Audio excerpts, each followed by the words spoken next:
أعوذ بالله من الشيطان الرجيم بسم الله الرحمن الرحيم شروع اللہ دے نام نال نہایت ترس کرنے والا بہت مہر کرنے والا ألف لام را تلك آيات الكتاب وقرآن مبين ربما يود الذين كفروا لو كانوا مسلمين ذرهم يأكلوا ويتمتعوا ويلههم الأمل فسوف يعلمون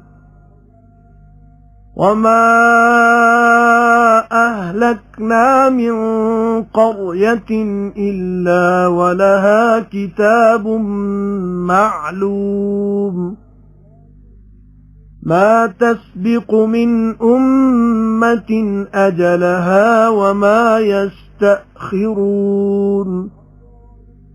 وقالوا يا أيها الذي نزل عليه الذكر إنك لمجنون لو ما تأتينا بالملائكة إن كنت من الصادقين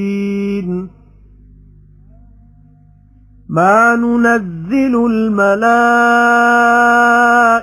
إلا بالحق وما كانوا إذا منظرين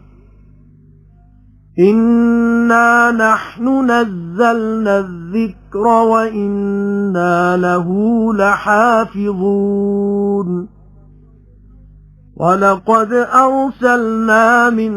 قبلك في شيع الأولين وما يأتيهم من رسول إلا كانوا به يستهزئون كذلك نسلكه في قلوب المجرمين لا يؤمنون به وقد خلت سنة الأولين ولو فتحنا عليهم بابا من السماء فظلوا فيه يعرجون لقالوا إنما سكرت أبصارنا بل نحن قوم مسحورون الف لام را ਇਹਨੇ ਗੱਲਾਂ ਕਿਤਾਬ ਇਲਾਹੀ ਤੇ ਕੁਰਾਨ ਰੋਸ਼ਨ ਦੀਆਂ ਕਿਸੇ ਵੇਲੇ ਦਿਲੋਂ ਚਾਹਣਗੇ ਬੇਈਮਾਨ ਜੇ ਕਿਸੇ ਤਰ੍ਹਾਂ ਹੋ ਜਾਂਦੇ ਅਸੀਂ ਮੁਸਲਮਾਨ ਐ ਹਬੀਬ ਛੱਡ ਦਿਓ ਇਹਨਾਂ ਨੂੰ ਖਾ ਲੈਣ ਤੇ ਵਰਤ ਲੈਣ ਤੇ ਬੇਸੁਰਤ ਕਰੇ ਉਹਨਾਂ ਨੂੰ ਹਿਰਸ ਫਿਰ ਅੱਗੋਂ ਆਪੇ ਜਾਣ ਲੈਣਗੇ ਤੇ ਨਹੀਂ ਬਰਬਾਦ ਕੀਤੀ ਅਸਾਂ ਕੋਈ ਬਸਤੀ ਪਰ ਨਾਲੇ ਉਹਦੇ ਲਈ ਲਿਖਤ ਸੀ ਮੁਕਰਰ ਹੋਈ ਨਾ ਅਗੇਰੇ ਪੈਂਦੀ ਹੈ ਕੋਈ ਉਮਤ ਆਪਣੀ ਮੁੱਦਤ ਤੋਂ ਤੇ ਨਾ ਪਛੇਰੇ ਪੈਂਦੀ ਹੈ ਤੇ ਲੋਕਾਂ ਆਖਿਓ ਨੇ ਇਹ ਸ਼ਖਸ ਜਿਸ ਉੱਤੇ ਉਤਰੀ ਹੈ ਨਸੀਹਤ ਤੂੰ ਜ਼ਰੂਰ ਹੀ ਸੌਦਾਈ ਹੈ ਕਿਉਂ ਨਹੀਂ ਲੈ ਆਉਂਦਾ ਸਾਡੇ ਕੋਲ ਫਰਿਸ਼ਤੇ ਜੇ ਤੂੰ ਸੱਚਿਆਂ ਵਿੱਚੋਂ ਹੈ ਨਹੀਂ ਉਤਾਰਦੇ ਅਸੀਂ ਫਰਿਸ਼ਤਿਆਂ ਨੂੰ ਪਰ ਦਰੁਸਤ ਤਦਬੀਰ ਨਾਲ ਤੇ ਫਿਰ ਉਹਨਾਂ ਨੂੰ ਤਦ ਮੋਹਲਤ ਨਹੀਂ ਮਿਲੇਗੀ ਜ਼ਰੂਰ ਅਸਾਂ ਆਪ ਉਤਾਰੀਏ ਇਹ ਨਸੀਹਤ ਤੇ ਅਸੀਂ ਉਹਦੇ ਜ਼ਰੂਰ ਹੀ ਰੱਖੇ ਹਾਂ ਤੇ ਜ਼ਰੂਰ ਪੈਗੰਬਰ ਭੇਜ ਚੁੱਕੇ ਹਾਂ ਅਸੀਂ ਪਹਿਲੇ ਤੇਰੇ ਪਹਿਲੀਆਂ ਉਮਤਾਂ ਵਿੱਚ ਤੇ ਨਹੀਂ ਆਉਂਦਾ ਉਹਨਾਂ ਕੋਲ ਕੋਈ ਪੈਗੰਬਰ ਪਰ ਉਹਨੂੰ ਠੱਠਾ ਕਰਦੇ ਨੇ ਇਸੇ ਤਰ੍ਹਾਂ ਅਸੀਂ ਗੁਜ਼ਾਰ ਦਿੰਦੇ ਹਾਂ ਠੱਠੇ ਨੂੰ ਸੁਲਾਖ ਵਾਂਗੂ ਗੁਨਾਹਗਾਰਾਂ ਦੇ ਦਿਲਾਂ ਵਿੱਚ ਉਹ ਨਹੀਂ ਮੰਨਦੇ ਉਸ ਨੂੰ ਤੇ ਗੁਜ਼ਰ ਚੁੱਕਾ ਹੈ ਚਾਲਾ ਪਹਿਲਿਆਂ ਦਾ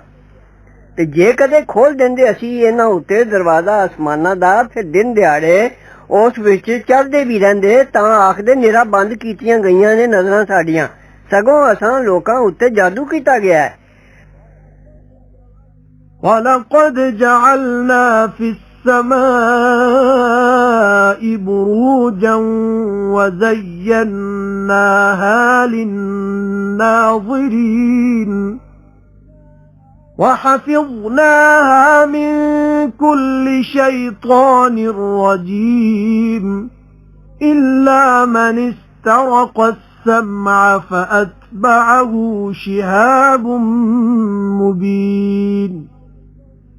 والأرض مددناها وألقينا فيها رواسي وأنبتنا فيها من كل شيء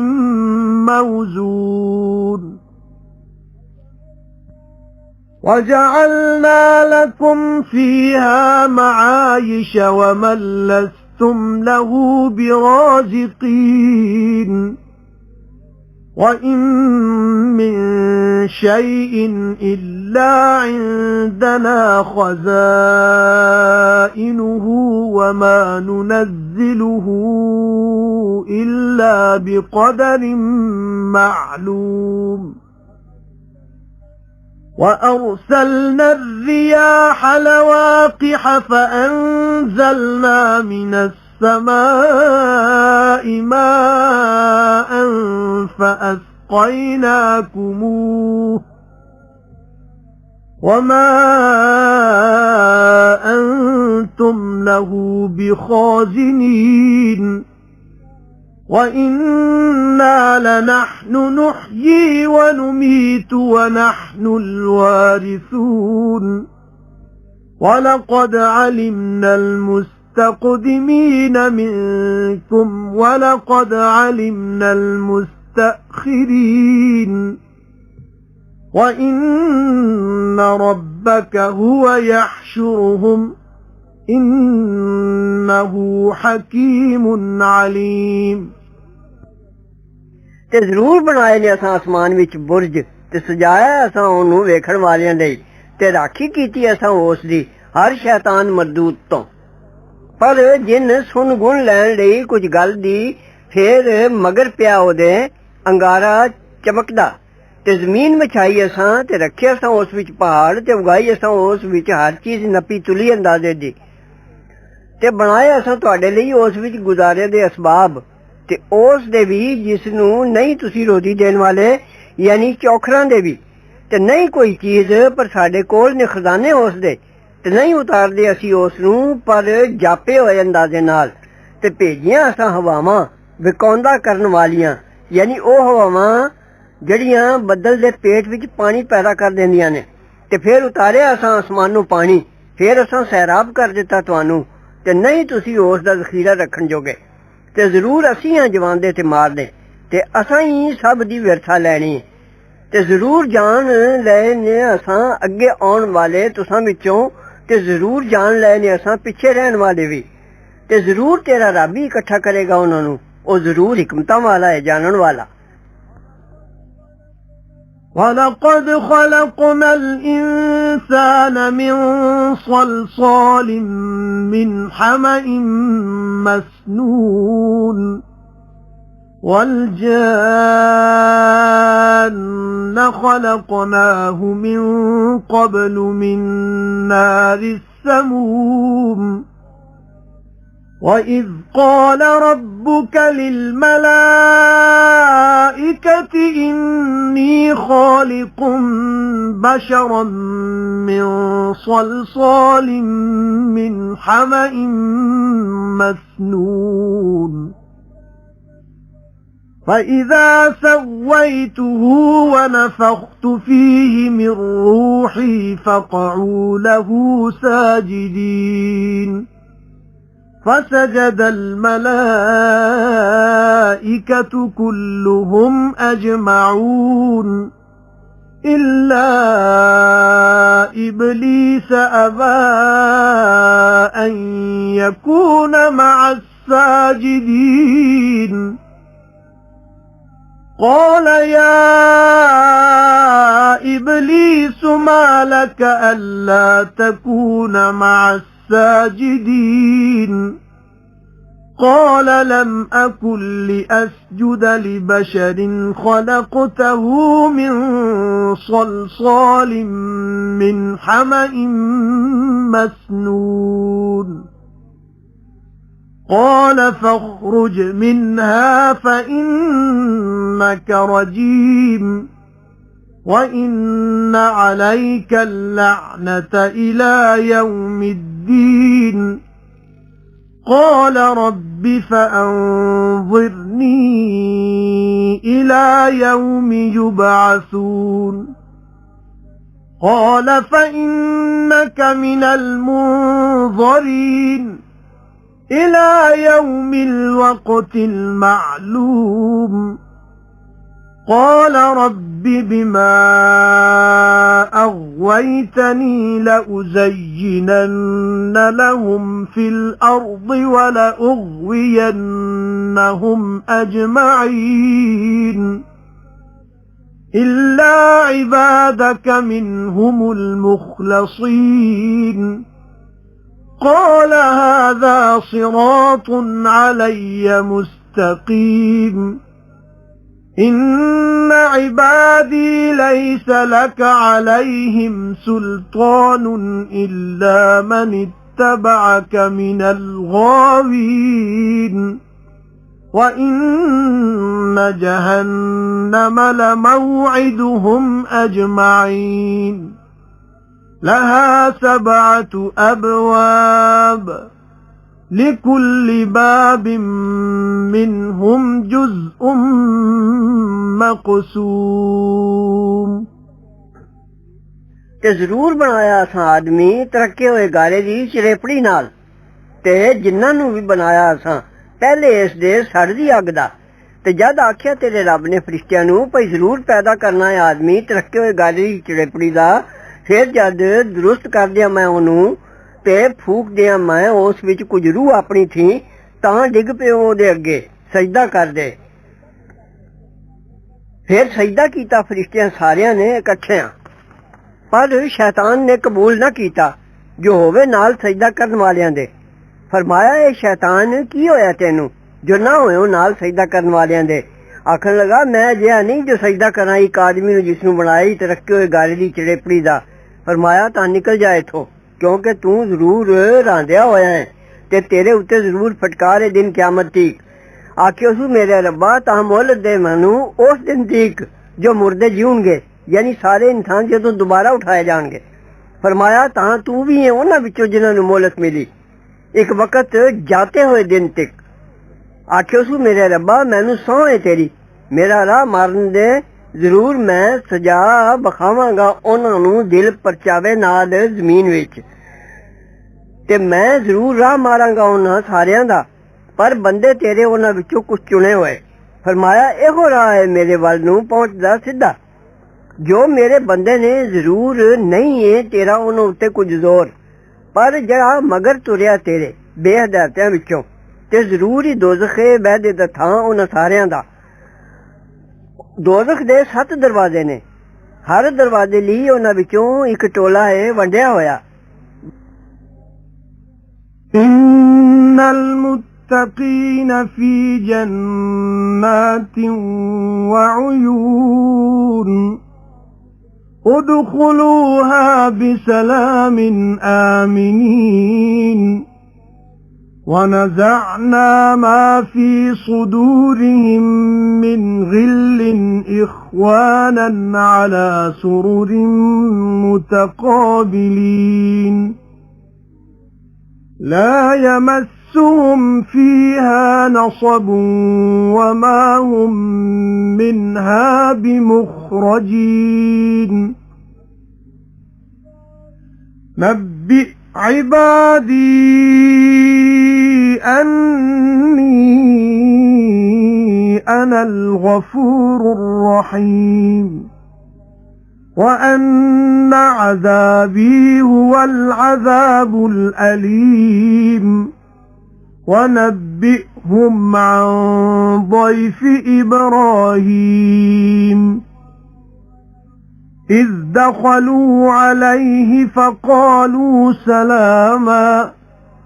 قال إنا منكم وجلون قالوا لا توجل إنا نبشرك بغلام عليم قال أبشرتموني على أن مسني الكبر فبم تبشرون قالوا بشرناك بالحق فلا تكن من القانطين قال ومن يقنط من رحمة ربه إلا الضالون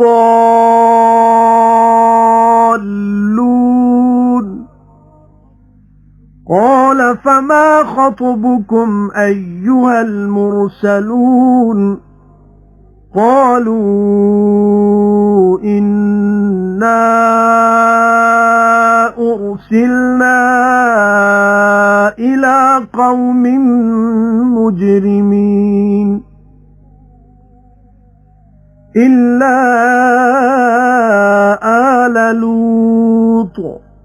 إنا لمنجوهم أجمعين إلا امرأته قدرنا إنها لمن الغابرين بچن والے ضرور بہشتاں تے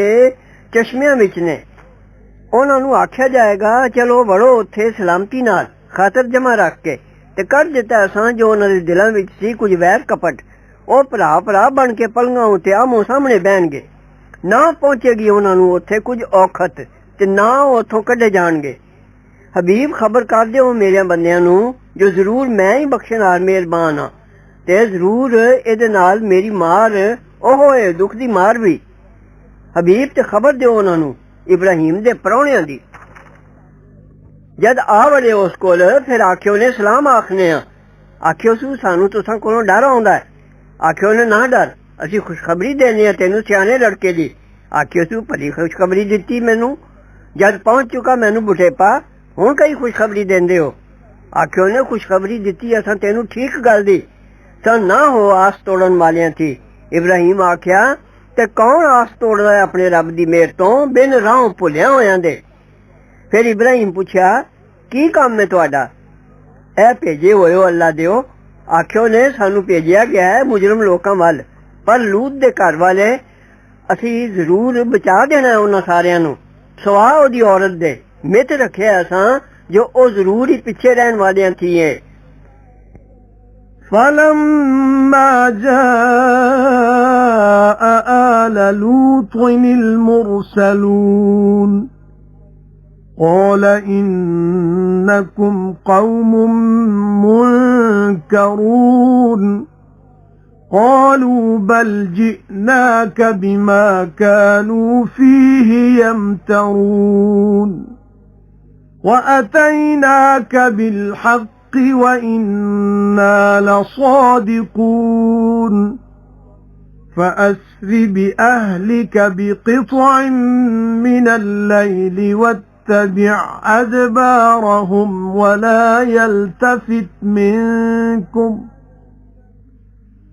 ولا يلتفت منكم أحد وامضوا حيث تؤمرون وقضينا إليه ذلك الأمر أن دابر هؤلاء مقطوع مصبحين وجاء أهل المدينة يستبشرون قال إن هؤلاء ضيفي فلا تفضحون واتقوا الله ولا تخزون قالوا أولم ننهك عن العالمين قال هؤلاء بناتي إن كنتم فاعلين لعمرك إنهم لفي سكرتهم يعمهون فأخذتهم الصيحة مشرقين فجعلنا عاليها سافلها وأمطرنا عليهم حجارة من سجيل إن في ذلك لآيات للمتوسمين وإنها لبسبيل مقيم إن في ذلك لآية للمؤمنين وإن كان أصحاب الأيكة لظالمين فانتقمنا منهم وإنهما لبإمام مبين ਫਿਰ ਜਦ ਆਏ ਲੂਤ ਦੇ ਘਰਦਿਆਂ ਕੋਲ ਭੇਜੇ ਹੋਏ ਆਖਿਓ ਸੂ ਜ਼ਰੂਰ ਤੁਸੀਂ ਲੋਕ ਹੋ ਪਰੇ ਆਖਿਓ ਨੇ ਸਗੋਂ ਅਸੀਂ ਲਿਆਏ ਹਾਂ ਤੇਰੇ ਕੋਲ ਜਿਸ ਅਜ਼ਾਬ ਵਿੱਚ ਸ਼ੱਕ ਕਰਦੇ ਸਨ ਤੇ ਲਿਆਏ ਹਾਂ ਅਸੀਂ ਠੀਕ ਗੱਲ ਤੇ ਅਸੀਂ ਜ਼ਰੂਰ ਹੀ ਸੱਚੇ ਹਾਂ ਸੋ ਲੈ ਨਿਕਲ ਟੱਬਰ ਆਪਣੇ ਨੂੰ ਕੁਝ ਰਾਤ ਰਹਿੰਦੀ ਨਾਲ ਤੇ ਆਪ ਤੁਰ ਮਗਰ ਉਹਨਾਂ ਦੇ ਤੇ ਭਾਉ ਕੇ ਨਾ ਵੇਖੇ ਤੁਸਾਂ ਵਿੱਚੋਂ ਕੋਈ ਤੇ ਚਲੇ ਜਾਓ ਜਿੱਥੋਂ ਦਾ ਹੁਕਮ ਹੁੰਦਾ ਜੇ ਤੇ ਪੱਕੀ ਕਰ ਕੱਢੀ ਅਸਾਂ ਉਸ ਵੱਲ ਇਹ ਗੱਲ ਭਾਈ ਜੜ ਇਹਨਾਂ ਲੋਕਾਂ ਦੀ ਜ਼ਰੂਰ ਵੱਢ ਦਿੱਤੀ ਜਾਏਗੀ ਫਜਰ ਕਰਦਿਆਂ ਦੀ ਤੇ ਆਏ ਲੋਕ ਸ਼ਹਿਰ ਦੇ ਖੁਸ਼ੀਆਂ ਕਰਦੇ ਆਖਿਓ ਸੂ ਇਹ ਜ਼ਰੂਰ ਮੇਰੇ ਪ੍ਰਾਹੁਣੇ ਨੇ ਭੰਡੀ ਨਾ ਲਾਓ ਮੈਨੂੰ ਤੇ ਡਰੋ ਖੁਦਾ ਤੋਂ ਤੇ ਨਾ ਖੁਆਰ ਕਰੋ ਮੈਨੂੰ ਆਖਿਓ ਨੇ ਭਲਾ ਤੇ ਅਸੀਂ ਮਨਾ ਨਹੀਂ ਕਰ ਚੁੱਕੇ ਜੇ ਸਾਰੇ ਜਗਤ ਦੀ ਹਮਾਇਤ ਤੂੰ ਨਾ ਕਰ ਆਖਿਓ ਸੂ ਇਹ ਧੀਆਂ ਨੇ ਮੇਰੀਆਂ ਜੇ ਤੁਸਾਂ ਕੁਝ ਕਰਨਾ ਹੈ ਕਸਮ ਹੈ ਤੇਰੀ ਉਮਰ ਦੀ ਜ਼ਰੂਰ ਉਹ ਲੋਕ ਆਪਣੇ ਮਸਤੇਵੇਂ ਵਿੱਚ ਬੇਸੁਰਤ ਨੇ ਫਿਰ ਪਕੜਿਆ ਉਹਨਾਂ ਨੂੰ ਚੀਕ ਨੇ ਸੂਰਜ ਨਿਕਲਣ ਦਾ ਵਕਤ ਕਰਦਿਆਂ ਨੂੰ ਫਿਰ ਕਰ ਦਿੱਤੀ ਅਸਾਂ ਉਹਨਾਂ ਵਸਤੀਆਂ ਨੂੰ ਹੇਠਲੀ ਉੱਤੇ ਤੇ ਵਰਾਏ ਅਸਾਂ ਉਹਨਾਂ ਉੱਤੇ ਪੱਥਰ ਖਿੰਗਰ ਦੇ ਇਸ ਵਿੱਚ ਜ਼ਰੂਰੀ ਪਤੇ ਨੇ ਕਿਆਸ ਕਰਨ ਵਾਲਿਆਂ ਲਈ ਤੇ ਜ਼ਰੂਰੀ ਉਹ ਵਸਤੀਆਂ ਨੇ ਵਗਦੇ ਰਾਹ ਵਿੱਚ ਮੱਕੀਓਂ ਸ਼ਾਮ ਦੇ ਮੁਲਕ ਨੂੰ ਜਾਂਦਿਆਂ ਉਹਨਾਂ ਵਸਤੀਆਂ ਦੇ ਕੁਝ ਨਿਸ਼ਾਨ ਅੱਜ ਵੀ ਨਜ਼ਰ ਆਉਂਦੇ ਨੇ ਇਸ ਵਿੱਚ ਜ਼ਰੂਰ ਹੀ ਪਤਾ ਇਮਾਨਦਾਰਾਂ ਲਈ ਤੇ ਜ਼ਰੂਰ ਹੈਸਨ ਸ਼ੁਐਬ ਦੀ ਕੌਮ ਦੇ ਲੋਕ ਰਹਿਣ ਵਾਲੇ ਏਕਾ ਦੇ ਜ਼ਾਲਿਮ ਫਿਰ ਬਦਲਾ ਲਿਆ ਅਸਾਂ ਉਹਨਾਂ ਤੋਂ ਤੇ ਜ਼ਰੂਰ ਹੀ ਉਹ ਦੋਵੇਂ ਵਸਤੀਆਂ ਨੇ ਨਜ਼ਰ ਆਉਂਦੇ ਰਾਹ ਵਿੱਚ وَلَقَدْ كَذَّبَ أَصْحَابُ الْحِجْرِ الْمُرْسَلِينَ وَآتَيْنَاهُمْ آيَاتِنَا فَكَانُوا عَنْهَا مُعْرِضِينَ وَكَانُوا يَنْحِتُونَ مِنَ الْجِبَالِ بُيُوتًا آمِنِينَ فأخذتهم الصيحة مصبحين فما أغنى عنهم ما كانوا يكسبون وما خلقنا السماوات والأرض وما بينهما إلا بالحق وَإِنَّ السَّاعَةَ لَآتِيَةٌ فَاصْفَحِ الصَّفْحَ الْجَمِيلَ إِنَّ رَبَّكَ هُوَ الْخَلَّاقُ الْعَلِيمُ وَلَقَدْ آتَيْنَاكَ 7 مِنَ الْمَثَانِي وَالْقُرْآنَ الْعَظِيمَ لا تمدن عينيك إلى ما متعنا به أزواجا منهم ولا تحزن عليهم واخفض جناحك للمؤمنين وقل إني أنا النذير المبين كما أنزلنا على المقتسمين الذين جعلوا القرآن عضين فوربك لنسألنهم أجمعين عما كانوا يعملون فاصدع بما تؤمر وأعرض عن المشركين إنا كفيناك المستهزئين الذين يجعلون مع الله إلها آخر فسوف يعلمون ولقد نعلم أنك يضيق صدرك بما يقولون فسبح بحمد ربك وكن من الساجدين واعبد ربك حتى يأتيك اليقين ਤੇ ਜ਼ਰੂਰ ਝੁਠਲਾਇਆ ਹਿਜਰ ਵਾਲਿਆਂ ਨੇ ਪੈਗੰਬਰਾਂ ਨੂੰ ਤੇ ਦਿੱਤੀਆਂ ਅਸਾਂ ਉਹਨਾਂ ਨੂੰ ਨਿਸ਼ਾਨੀਆਂ ਆਪਣੀਆਂ ਫਿਰ ਰਹੇ ਉਹਨਾਂ ਤੋਂ ਮੂੰਹ ਫੇਰਦੇ ਤੇ ਉਕਰਦੇ ਹੁੰਦੇ ਸਨ ਪਹਾੜਾਂ ਸੀ ਘਰ ਖਾਤਰ ਜਮਾ ਰੱਖ ਕੇ ਬੇਖੌਫ ਫਿਰ ਪਕੜਿਆ ਉਹਨਾਂ ਨੂੰ ਚੀਕ ਨੇ ਫਜਰ ਕਰਦਿਆਂ ਨੂੰ ਫਿਰ ਨਾ ਕੰਮ ਆਇਆ ਉਹਨਾਂ ਦੇ ਜੋ ਕਮਾਉਂਦੇ ਸਨ ਤੇ ਨਹੀਂ ਬਣਾਏ ਅਸਾਂ ਆਸਮਾਨ ਤੇ ਜ਼ਮੀਨ ਤੇ ਜੋ ਵਿਚਕਾਰ ਹੈ ਇਹਨਾਂ ਦੇ